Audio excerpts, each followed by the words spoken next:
आप मेरे से मेरा नंबर लो और आप मेरे से फेसबुक में आ जाओ, कहीं पर भी आ जाओ, मेरे से कहीं पर भी बैठो, मेरे से शास्त्रकार करो, आप किसी को बात करनी है गोलजू के बारे में। आज वो कह रहे हैं उत्तराखंड में कोई देवता नहीं रहा, तो होंगे तो आंसू निकल जाएंगे जब इतनी बड़ी बात उत्तराखंड पर आ जाती कि आज उत्तराखंड में देवते नहीं रहे। तुम दुनिया में तो ये तो दोस्तों वही हो रहा है, दुनिया में तो हम ढोल पीस रहे हैं, उत्तराखंड देवभूमि है, उत्तराखंड ये भूमि है, और हमारे घर घरों में जाके देखोगे तो दोस्तों इंसाफ के लिए तरस रहे हैं। जहाँ देवभूमि होती है क्या वहाँ इंसाफ के लिए ऐसे तरसते हैं? गोलजू को गुरु के स्थान पे, गोलजू कभी गुरु नहीं होते हैं। जो गुरु असली गुरु जो होते हैं, जो जिनको वरदान मिला रहता है, वो जो जगरिया होते हैं वो जाके झुकते भी हैं। गुरु आदेश, गुरु प्रण, और जो गोलजू को दाढ़ी का विचार करने के लिए थाली देते हैं ना, तो वो गुरु ही देते हैं। तो पहले गुरु के हाथ से छुआते हैं, और जो उनका साथी बैठा होगा दुलैच में, उनके हाथ से छुआते हैं। गोलजू के नाम पर अपनी दुकान खोल लगी तुमने, और अपना इस तरीके से अभ्यर्थता और इस तरीके से फैला रहे हो कि हमको 30,000 रुपये दे दो। तुम उन पर से गोलजू के नाम पर आप खाली वहाँ पर न्योत ना पड़े आपको, खाली वैसे ही चले जाओ। और आप में सच्चा देवता होगा तो दोस्तों 1 रुपया नहीं मांगता है देवता। ने अपने भक्तों के कारण दोस्तों अपना घर, बाग और राजस्व सब त्याग दिया था, ना विवाह करा। तुम किन संस्था की बात कर रहे हो? कौन सी संस्था चला रहे हो गोलजू के नाम पर? तुम ये बताओ मुझे। के कारण और लालचा के कारण इन सभी परिवार वालों के साथ दोस्तों आप ऐसे कर्म करोगे तो दोस्तों आपको कभी भगवान माफ़ नहीं करेगा। इस नरक में क्या, पैताल में भी माफ़ नहीं करेगा दोस्तों आपको।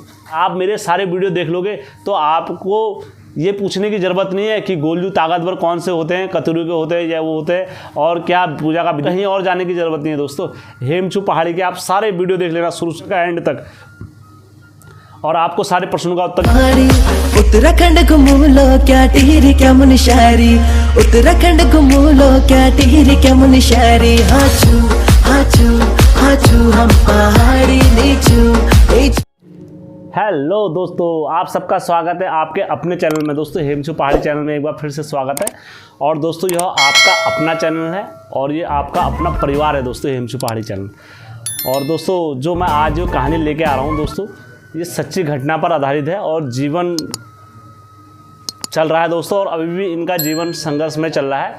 और दोस्तों मैं इस अपने चैनल के माध्यम से पहल करना चाहता हूँ, यदि किसी भाई और कोई भी अगर सगे बंधु अगर किसी के पास भी अगर ऐसी सच्ची घटना है तो वो मेरे साथ जुड़ सकता है और अपनी जीवन घटनाएं हमारे चैनल को दे सकता है। और हम इस चैनल के माध्यम से दोस्तों सच्ची घटनाएं लेकर आएंगे। तो आज के टाइम पर जो दोस्तों लोगों को काफ़ी हमारे पहाड़ियों के धर्म के बारे में उल्टा सीधा बोला जा रहा है, तो दोस्तों हम इस चैनल के माध्यम से उन सब के सामने यह सारी चीज़ें लेकर आते रहेंगे। तो दोस्तों मैं सबसे पहले एक श्लोक पढ़ता हूँ, श्लोक पढ़ने के बाद दोस्तों आपके सामने कहानी रखूँगा सच्ची। बुद्धि विनायक विघ्न अविनाशी, रिद्धि सिद्धि गजाननाय, शिव गिरजा के लाल गणपति, करिए सब अपराध क्षमा, गुरु के कमल चरणों पर सर रख कर कमलापति का ध्यान करे, पिया सुरसरी देवी देवताओं का ध्यान करे। जय हो। उत्तराखंड के सभी देवी देवताओं और सभी संतों को मेरा सादर प्रणाम, सत सत नमन है। हे देवी देवताओं, और सभी अपना आसन में विराजमान होंगे। दोस्तों मैं कहानी पर आता हूँ। दोस्तों यह घटना बागेश्वर की है और यह वर्तमान में भी अभी प्रगति पर है, और मैं जितने भी इसमें किरदार वगैरह होंगे सबके नाम वगैरह सब चेंज होंगे। और यदि किसी भाई को इनकी मदद करनी है इस परिवार की, और जो भाई मदद करना चाहता है तो वो मेरे कमेंट बॉक्स में आकर अपना नंबर डाले, या क्या नाम कहते हैं जगह का स्थान बताएं, या मेरे से फेसबुक में आके जुड़ें। और दोस्तों किसी की मदद करना पुण्य का काम और भगवान का काम होता है दोस्तों। एक खूबसूरत दिल हजारों खूबसूरत चेहरे से ज़्यादा सुंदर होता है दोस्तों। इसीलिए ज़िंदगी में दोस्तों अच्छे दिल वाले और जो अच्छे कर्म वाले लोग होते हैं उनको चुनिए और दूसरों की मदद करिए दोस्तों। इससे निस्वार्थ सेवा दोस्तों, तभी जाके हम अपने भगवानों का प्रचार कर पाएंगे। यदि हमारे दिल में दोस्तों छल कपट और ये सारी भावनाएं हैं तो दोस्तों आप कभी अपने भगवानों का प्रचार नहीं कर पाओगे दोस्तों। मैं कहानी पर आता हूँ दोस्तों। यह घटना बागेश्वर की है। बागेश्वर में एक परिवार में दोस्तों, मैं इतने जनों का नाम इसमें अंकित नहीं करूँगा, 2-4 लोगों का इसमें नाम अंकित करूँगा। तो दोस्तों पिताजी थे और उनके पुत्र 12 पुत्र थे दोस्तों और एक पुत्री थी। अब दोस्तों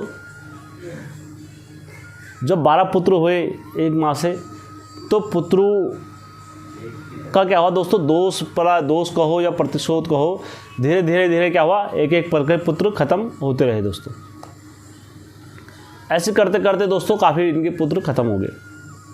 अब दोस्तों लास्ट में अंत में कितने लोग बचे दोस्तों, 5 लोग बचे एक परिवार से, जिसमें से 4 भाई बचे और एक पुत्री बची। अब क्या होता है दोस्तों, जो सबसे बड़े भाई थे वो क्या निकल गए, आर्मी में निकल गए दोस्तों। उनने आर्मी में सेवा करी, देश की सेवा करी। देश की सेवा करने के बाद दोस्तों अपने जीवन में दोस्तों अपने जीवन भर अपनी देश की सेवा करी। देश की सेवा करने के बाद वह रिटायरमेंट का जब उनका अंतिम टाइम आया, तो दोस्तों वह अपने घर में आए। अब दोस्तों उनका फौज में भी क्या करता था, ध्यान किसी और रहता था दोस्तों, उनका घर की ओर को ध्यान रहता था और घर के, और उनका फौज में भी ध्यान, मतलब इस चीज़ में यार मेरे घर में क्या हो रहा होगा, फैमिली का मैटर ऐसा चल रहा है, क्या हुआ। तो इनका नाम दोस्तों में फौजी भाई का नाम ललित रख देते हैं, और जो इनकी बहन का नाम है उनका नाम ललिता रख लेते हैं, और जो उनके भाई हैं पिताजी और इनका नाम गणेश और चंदन इस टाइप से रख लेते हैं दोस्तों। अब दोस्तों फौजी भाई ललित जब घर आते हैं तो वह अपने दोस्तों, उनको रिटायरमेंट से काफ़ी उस टाइम पर पैसा मिलता था दोस्तों अच्छा खासा, और अपना व्यवसाय भी करते थे। उनकी पत्नी ललिता अपने घर में व्यवसाय वगैरह करते थे। अब दोस्तों जीवन चरित्र एक ऐसी लीला होती है, तो उनके 2 पुत्र हुए, एक लड़का एक लड़की, जिसमें से लड़की का विवाह हो गया। अब रहा घर में पुत्र, और लड़की का विवाह दोस्तों अपने इस साइड ही हो गया है, प्लेन साइड में। अब दोस्तों परिवार में क्या हुआ, एक संकट का और बहकामय माहौल बना हुआ था, क्योंकि पिताजी को हर हमेशा कुछ अदृश्य शक्तियाँ दिखती थी, जिस वजह से उनका आर्मी में भी काम करना काफ़ी दिक्कत और असंभव हो गया। तो उन्होंने अपना इलाज कराया कई जगहों, कई ऋषि, कई बड़े बड़े ग्रंथों कहाँ चले गए दोस्तों, लेकिन वो कहीं से उनको एक रात था दोस्तों, वहाँ उनको एडमिट करा गया। जब रात में उनको आईसीयू में रखा गया था दोस्तों, तो वहाँ पर इस घटना के साक्ष्य सभी लोग हैं। जब उनको हॉस्पिटल में रखा गया दोस्तों, तो वो रात में वहाँ हॉस्पिटल में सबको नाचते हुए देखने लग गए, और एक बुढ़िया औरत उनके वहाँ लाठी टेक के वो आईसीयू में आने लग गई ज़बरदस्ती। अब दोस्तों जब वो आईसीयू में बुढ़िया औरत आ रही थी ज़बरदस्ती, तो वो जो फौजी भाई ललित थे वो काफ़ी डरे हुए थे, वो डर रहे थे, और उनने कहा, अब जो उनके साथ एक और पुत्र था वो था कौन, उनका भतीजा, ठीक है। तो जब उनका भतीजा जो गणेश था, उनका भतीजा, तो उन्होंने भतीजे से बोला कि भतीजे मैं ये चीज़ें देख रहा हूँ आते हुए, तू इन्हें रोक। तो उन्होंने कहा ताऊ मैं कैसे रोकूं, मेरे तो ये सारी चीज़ें बाहर हैं।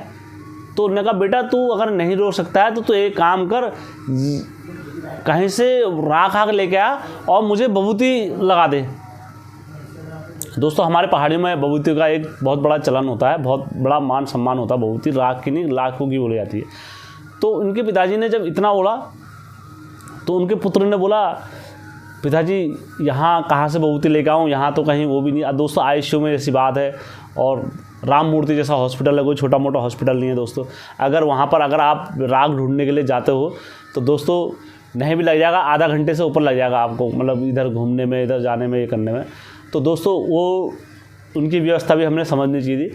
तो उन्होंने क्या करा, उन्होंने कहा ताऊ यहाँ पर ये सारी चीज़ों को कोई नहीं मानता है और आपको ये सब आप जैसी चीज़ें करोगे तो आपको यहाँ पागल बताएंगे, इस टाइप से उनको बोला।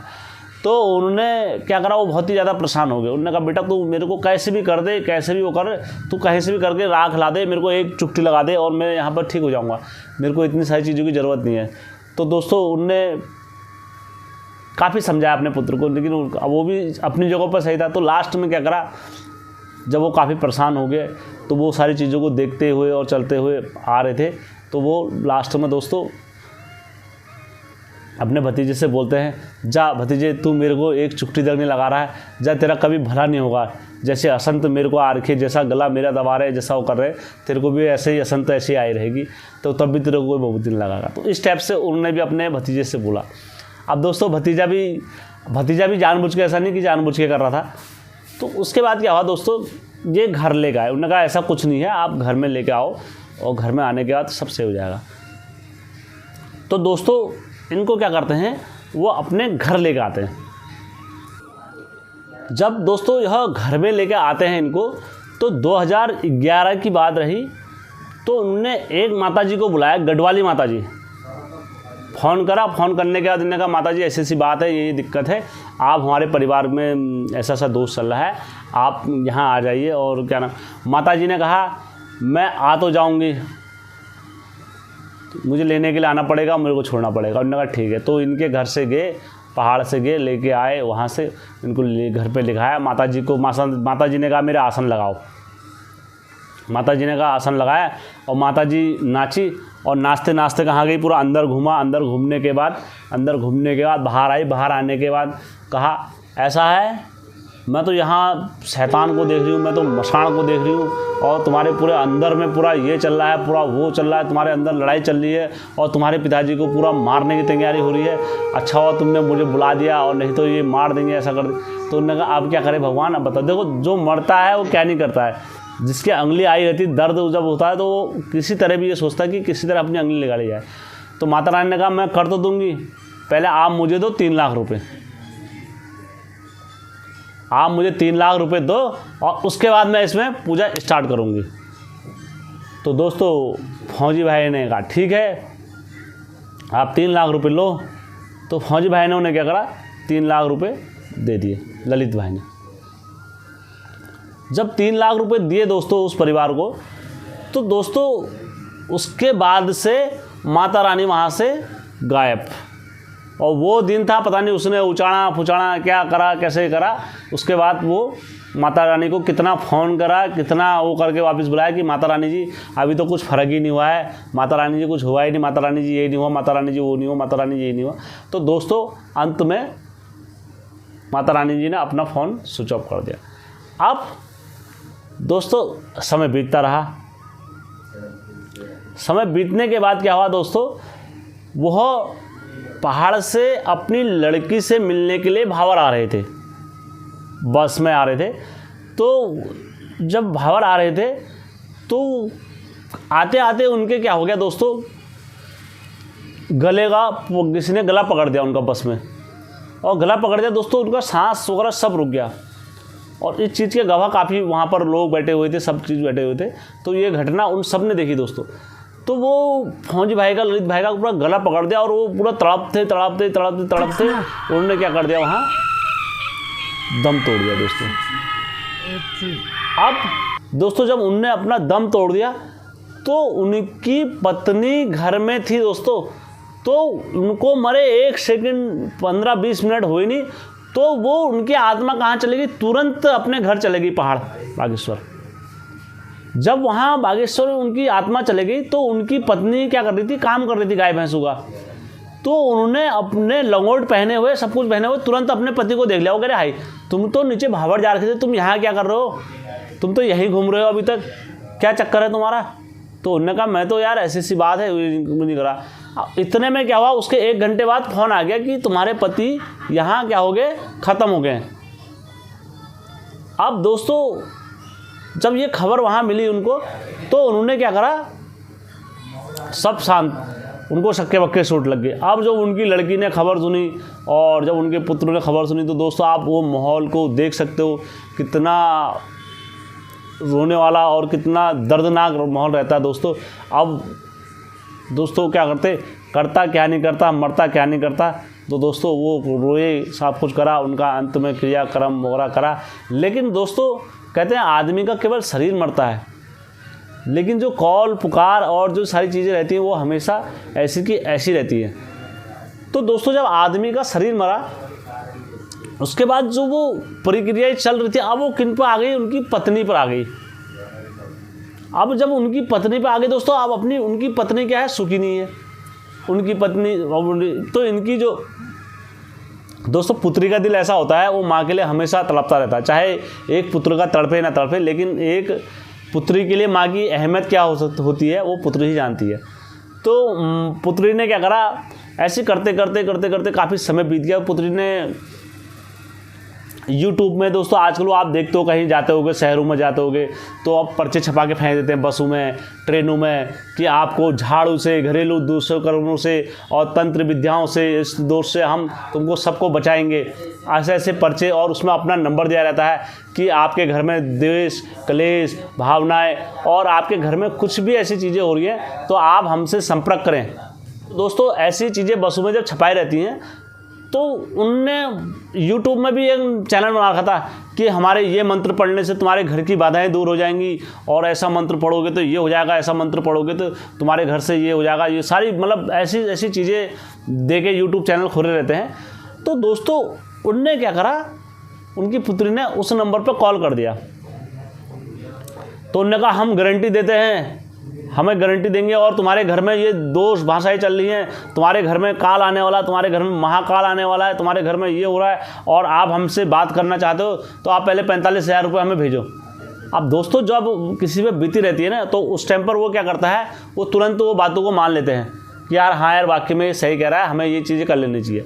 तो दोस्तों इनने अपनी माताजी को बताया, और माताजी ने क्या करा, 45,000 रुपये उनके अकाउंट में गूगल पे नंबर दिया और उनको ट्रांसफ़र कर दिया दोस्तों। अब दोस्तों उसके बाद क्या हुआ, 3 महीने बाद कोई फ़र्क नहीं मिला।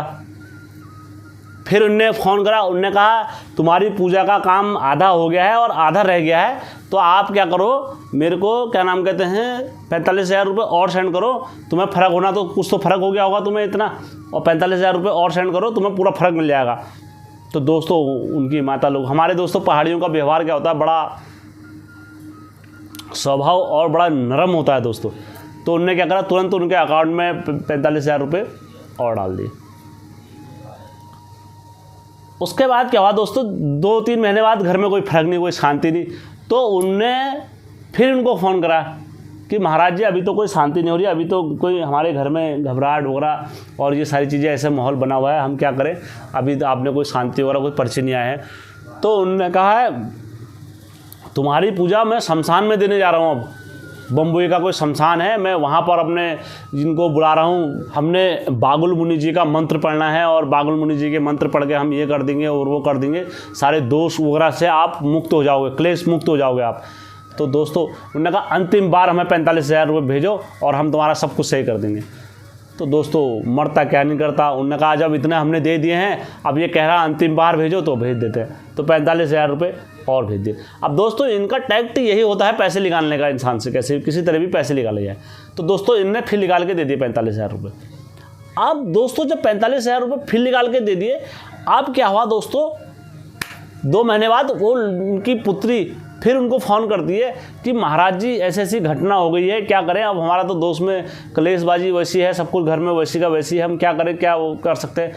तो दोस्तों वो महाराज जी उनके साथ क्या करते हैं, अभ्यर्थता से बात करते हैं, मैंने ठेका ले रखा है, मैंने ये कर रखा है, मैंने अपनी पूजा करनी थी, मैंने कर दिया, अब तुम्हारा परिवार का मामला ऐसा है तो ये है वो है, सो करके दोस्तों उनको इस तरीके से उनकी लड़की के साथ गलत तरीके से, गलत व्यवहार तरीके से बातें करी गई। अब दोस्तों उसके बाद क्या होता है, हल्द्वानी में एक मुनि जी करके हैं, उनका मेरे को नहीं पता क्या है करके, तो उन्होंने उनको वहाँ बुलाया। उन्होंने कहा भाई मेरे आने जाने का सब कुछ दोगे तो मैं आता हूँ। तो उन्होंने कहा ठीक है महाराज जी आप आओ। तो उन्होंने उनको अपने घर में बुलाया तो उनने कहा ये जैसे वो उनने कहा अंदर गए, उनने कहा भैया यहाँ पर तो इतना दोस्त चल रहा है, इतना क्लेश भाई चल रहा है, ये है सो है, तुम्हारे यहाँ पूजा करने पड़ेगी मेरे को, आप 35,000 रुपये दो मेरे को। तो उनने कहा ठीक है महाराज जी, उनने कहा हम दे देते हैं। 35,000 रुपये दिए उन्होंने, 35,000 रुपये दिए। उसके बाद वो 35,000 रुपये ठग ठुक के घर लेकर आ गए। अब दोस्तों घर आने के बाद उनने फिर फ़ोन करा लड़की ने उनकी कि उनने महाराज जी ऐसी ऐसी बात है। ये दोस्तों मैं आपको मात्र आधे घंटे में सुना रहा हूँ ये कहानी इतनी लंबी है बहुत ज़्यादा, लेकिन मैं आपको इसको शॉर्ट में बता रहा हूँ दोस्तों। उसके बाद क्या करा दोस्तों, इनने ये घर में आ गए। उसके बाद इनने 3 महीने बाद फिर कहा इनसे कि महाराज जी कोई फर्क तो हुआ ही नहीं। हमने कहा तुम एक काम करो, 35,000 रुपये मुझे और दो, ये पूजा मेरे को रानी बाग में करनी है और रानी बाग में ऐसा करूँगा, ये करूँगा, और कचौरी की पूजा ऐसे होती है, ये होता है, तुम आप मुझे दो 35,000 रुपये। उन्होंने फिर उनको 35,000 रुपये दे दिए। अब दोस्तों जब 35,000 रुपये उनको दे दिए, अब दोस्तों उनके घर में कोई फर्क नहीं, कोई शांति नहीं। 2 महीने बाद उनको फिर कॉल करा कि महाराज जी कुछ तो फर्क नहीं हो रहा, कुछ शांति नहीं हो रही, क्या करें, हमारे घर में बेचैनी वैसी बनी हुई है, हम क्या करें दोस्तों। अब दोस्तों महाराज जी क्या बोलते हैं कि यार अब ये तुम्हारे जो घर का जो काम है, जो दोस्त है, ये सारी चीज़ें हैं, ये ऐसे सही नहीं होंगी। आप सबको कहा मैं वहाँ आता हूँ, आप 35,000 रुपये आप रखो, मैं ये सारे दोस्त भाषाओं को सब सही कर जाऊँगा, बीटा बंधन वगैरह तुम्हारे घर में किला वगैरह कर के मैं तुम्हारे घर से चले जाऊँगा। तो दोस्तों इनने क्या करा, 35,000 रुपये फिर खर्च कर दिए। घर में बकरा लाए, ये करा वो करा, उनको पिट्ठियाँ चंदन लगा लोगों के, फिर इनको भेज दो वापस। अब दोस्तों जब इनने उनको वापस भेज दिया, उसके बाद क्या हुआ, तो उनके घर में कोई परिवार में कोई शांति नहीं, कोई सुखी नहीं, और अभी भी बेचैनी ऐसी बनी। और ना जाने ऐसे कितने लोगों को बुलाया ठग्गू को, और कितने मेरे मुँह से दोस्तों शब्द निकल रहे हैं, ठग्गू, लोभी, और दोस्तों कई ऐसे प्रकार के शब्द। तो दोस्तों इनके घर में क्या रहा, पैसा ऐसा सब खत्म हो गया दोस्तों, पैसा ऐसा कुछ रहा नहीं। इनने सारा पैसा इधर खर्च करने में, उधर करने में, ये सब खर्च कर दिया। इनके बाद में क्या हुआ दोस्तों, एक गुरुजी इनको फेसबुक में मिले, वो भी अपनी संस्था चलाते हैं कि इनके गोलजू के नाम से अपना कुछ बना रखा है उनने। तो उनके वहाँ भी फ़ोन करा इनने। जब उनके वहाँ फ़ोन करा दोस्तों, तो उन्होंने कहा कि जैसे हमारे गुरुजी आएंगे गोलजू, 30,000 रुपये आपको हाथ में रखने पड़ेंगे, तब हमारे गोलजू आसन में विराजमान होंगे। तो दोस्तों उन्होंने क्या कहा, उन्होंने कहा भाई जो तुम्हारे गुरुजी तभी आसन में विराजमान होंगे गोलजू हाथ में। उन्होंने कहा यार हम इतना पैसा कहाँ से लाएंगे क्या। उन्होंने कहा भैया ये तो हमारे गुरुजी आसन में बैठते हैं गोलजू, और तब जाके हमारे आसन में बैठ के फैसला, और गुरुजी गोलजू होते हैं और ये करना होता है इनका, गोलजू हमारे तब जाके फैसला करते हैं।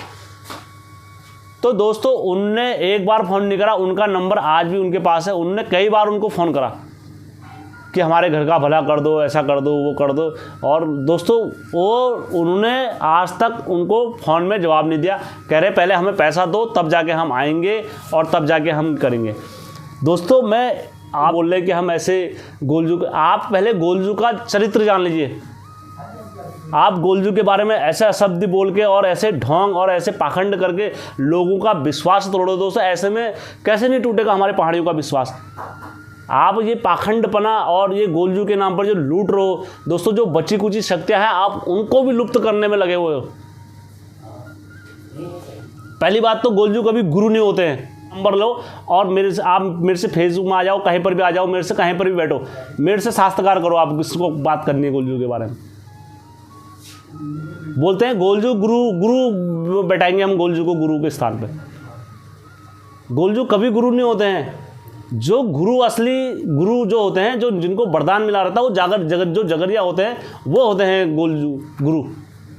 और गोलजू वहीं पर जाके झुकते भी हैं। गुरु आदेश गुरु प्रण, और जो गोलजू को दाढ़ी का विचार करने के लिए थाली देते हैं ना, तो वो गुरु ही देते हैं। गोलजू ऐसे नहीं कि अपनी मर्जी से थाली पकड़ के और ऐसे और अगर गोलजू विचार भी करेंगे दाढ़ी का, तो पहले गुरु का हाथ से छुआते हैं, और जो उनका साथी बैठा होगा दुलैच में उनके हाथ से छुआते हैं। आप मतलब गोलजू के नाम पर अपनी दुकान खोल लगी तुमने, और अपना इस तरीके से अभ्यर्थता और इस तरीके से फैला रहे हो कि हमको 30,000 रुपये दे दो तुम उन पर ऊपर से। आज ये फौजी भाई ने नहीं भी कर दिए, बाद में मुझे पता लगा 16 लाख से ऊपर खर्च करे। मैं कह रहा हूँ लिख के गारंटी के साथ दे रहा हूँ कि अगर किसी पर विपदा आएगी ना, तो गोलजू को वहाँ पर आने के लिए 1 सेकंड नहीं लगेगा।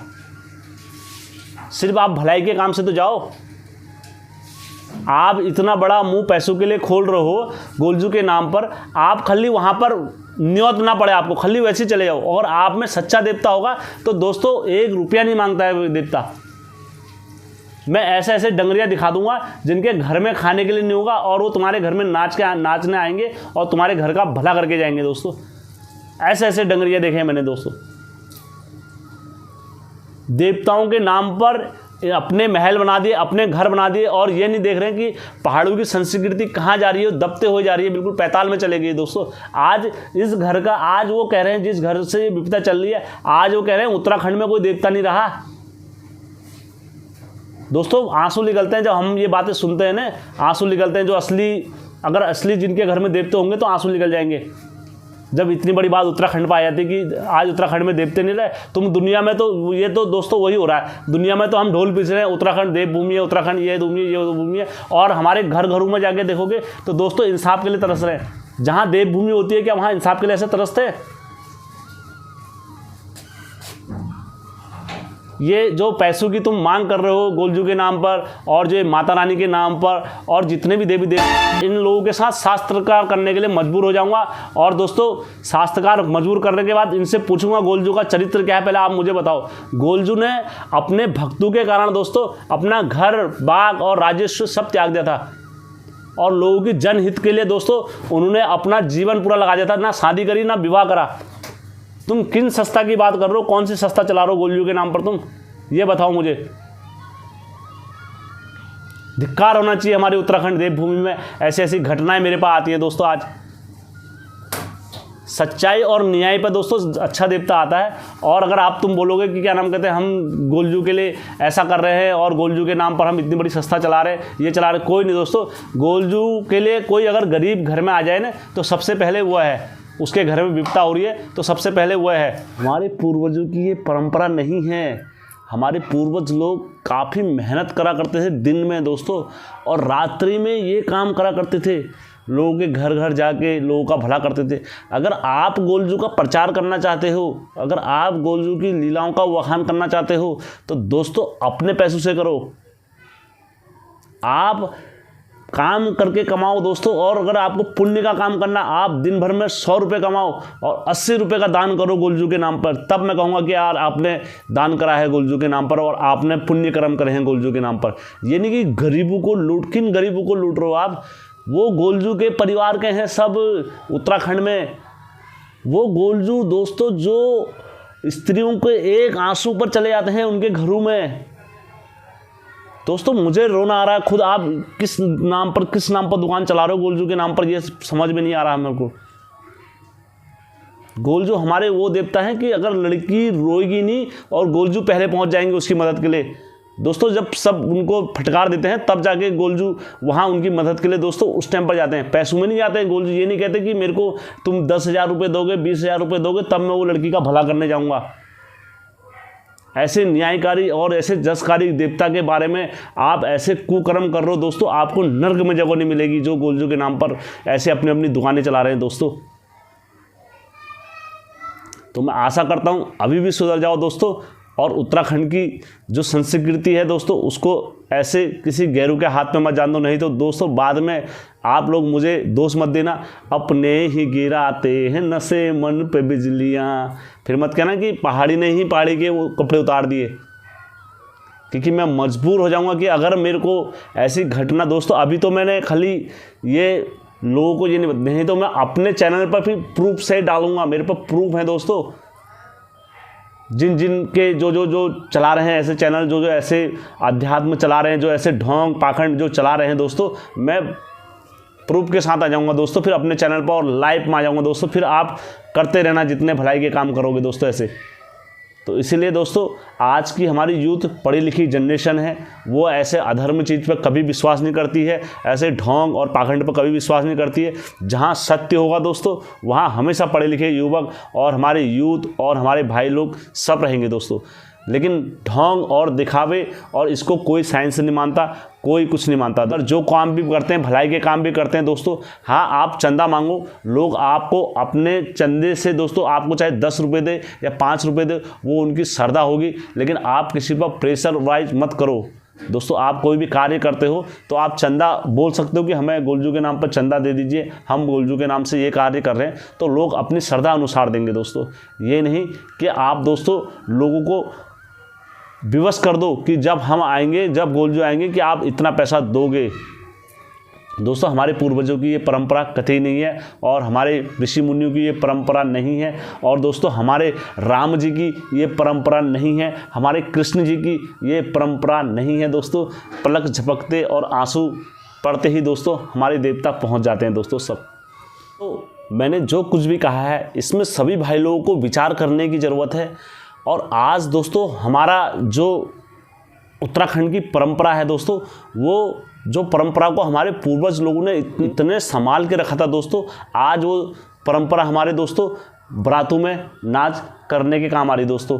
आज जिसमें केवल हमारे गोलजू और दादू नारसिंह और क्या नाम कहते हैं भगवान शिव और 9 भाई नारसिंह दोस्तों, माता देवी वगैरह जो खेला करती थी दोस्तों, आज वो बारातों में दोस्तों उसमें सब इंसान नाच रहे हैं दोस्तों।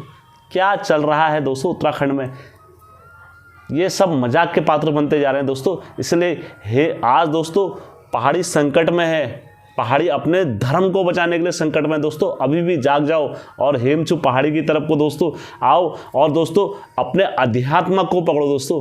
जो हमारे अध्यात्मक, जो हमारे ऋषियों ने दिया है, जो हमारे मुनियों ने दिया है, जो हमारे भगवान राम ने दिया है, जो हमारे श्री कृष्ण भगवान ने दिया है दोस्तों, अध्यात्मक का रास्ता और योग का मार्ग दोस्तों, वो योग लगाओ दोस्तों और अपने अंदर की शक्तियों को प्रकट करो दोस्तों।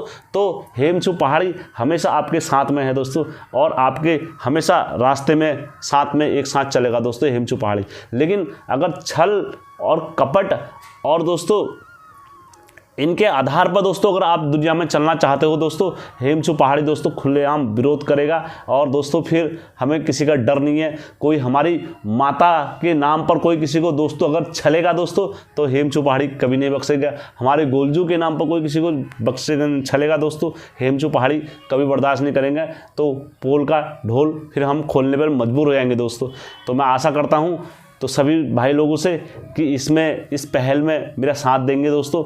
यदि आप लोग मेरा साथ देते हैं दोस्तों तो दोस्तों हम जितने भी ऐसे जो इधर उधर से दोस्तों जो पाखंड कर रहे हैं और हमारी उत्तराखंड की परंपरा का दोस्तों जो मजाक बना रहे हैं दोस्तों, इनको सबको रोकने के लिए हम एक पहल बन के सब संघर्ष करेंगे दोस्तों। और अवश्य दोस्तों ये सारी चीज़ें बंद होंगी और जो हमारे घरों में जो परंपरा चलते हुए आ रही है दोस्तों, वो न्याय की परंपरा फिर से लौटेगी दोस्तों। तो मैं आशा करता हूँ सब हेमचू पहाड़ी चैनल के साथ चलेंगे। और जय गोलजू की, जय माता रानी की, जय हो उत्तराखंड के सभी देवी देवताओं, जय हो 9 नारसिंह। मैं आशा करता हूँ सभी लोग इस पहल में मेरे साथ जुड़ेंगे। तो दोस्तों मेरे चैनल को लाइक करना और शेयर करना और सब्सक्राइब करना, और जहाँ जहाँ जिन जिन ग्रुपों में दोस्तों इस तरीके से अंधभक्ति चल रही है तो दोस्तों आप मेरा चैनल वहाँ भेज सकते हैं। असल में उनको गुरु की शक्ति क्या होती है और गुरु की क्या ताकत होती है और ये सारी चीज़ें उनको बताऊँगा दोस्तों। क्योंकि दोस्तों कभी भी गोलजू हमारे गुरु नहीं होते। गोलजू हमारे इतने बड़े देवता होते हैं कि वो हमेशा दूसरों को ही सम्मान देते हैं। कभी भी वो न्याय करते हैं तो अपने मामू को कभी नहीं छोड़ते हैं दोस्तों। कभी भी गोलजू नाचते हैं तो जय मामू की, और दोस्तों अगर कचरू में नाचते तो जय जिया जय गुरु करके ही नाचते दोस्तों। इतने बड़े देवता का उपहास कभी भी नहीं बनाया जाता दोस्तों। तो मैं आशा करता हूँ सभी लोग इस कार्य में मेरा साथ देंगे दोस्तों। जो मेरे पर कहानियाँ वगैरह आई और जो मेरे पिछले वीडियो में जो सवाल जवाब आए कि यार गोलजू कचरी गोयल ताकतवर होते हैं और ये ऐसे गोलजू ताकतवर होते हैं, और क्या नाम कहते हैं हरजू करू में कैसे देवता आते हैं, कचरू करू। आपको दोस्तों जो मेरे पुराने सब्सक्राइबर हैं, जो मेरे साथ शुरू से जुड़े हुए हैं, अगर आप उनमें से किसी से भी बात कर लोगे तो वो आपको सारी देवताओं का विधि विधान बता देंगे। क्योंकि मैंने अपने हेमचू पहाड़ी चैनल में दोस्तों हमेशा शुरू से ही बताते हुए, अगर आप मेरे सारे वीडियो देख लोगे तो आपको ये पूछने की ज़रूरत नहीं है कि गोलजू ताकतवर कौन से होते हैं, कतरू के होते हैं या वो होते हैं, और क्या पूजा का विधि विधान होता है, कैसे होता है। आपको कहीं और जाने की ज़रूरत नहीं है दोस्तों। हेमचू पहाड़ी के आप सारे वीडियो देख लेना एंड तक, और आपको सारे प्रश्नों का उत्तर यहीं से मिल जाएगा। सारे प्रश्नों का, सारे उत्तरों का, सारी चीज़ का आपको कथाएं वगैरह सब यहीं से मिल जाएंगी। लेकिन दोस्तों अगर आप पहले शुरू में ये सब जो आप मुझसे सवाल पूछ रहे हो सारे ये आते हैं, ये शुरू में सबके ऐसे आते थे, लेकिन मैंने सबकी शंकाओं को दूर करा है और आज इतने टाइम तक हो गया दोस्तों वो मेरे साथ जुड़े रहते हैं और आज वो सब लोग आपको जो रिप्लाई में जवाब दे रहे हैं वो सब लोग वही है मेरे साथ के जुड़े हुए हैं। तो मैं आशा करता हूँ आप लोग मेरे सारे वीडियो को देखो, पुराने वीडियो को, आप लोगों को किसी कहीं और जाने की ज़रूरत नहीं है दोस्तों। ठीक है दोस्तों, मैं आशा करता हूँ सभी लोग अच्छे कर्म और सत्य मार्ग पर चलेंगे और देवी देवताओं का प्रचार करने के लिए कभी अधर्म नहीं करेंगे दोस्तों। हेमचू पहाड़ी की तरह दोस्तों सच बोलो और सच्ची बोल पर बोलोगे तो दोस्तों आपके साथ हमेशा देवते रहेंगे। और दोस्तों आप मनगढ़ंत कहानियों और ढोंग और पाखंड पर अगर जाओगे तो कोई देवता आपका साथ नहीं देगा दोस्तों। मेरे चैनल को लाइक, सब्सक्राइब और शेयर करना। हेमचू पहाड़ी यह परिवार आप सबका है और भगवान की दुआ से आप लोगों का नेतृत्व में मेरे को बनाया है, आप लोगों ने जो नेतृत्व कर रहा हूँ हेमचू पहाड़ी का। और आशा करता हूँ सभी लोग मेरे चैनल को सब्सक्राइब, लाइक, शेयर जरूर करेंगे। धन्यवाद।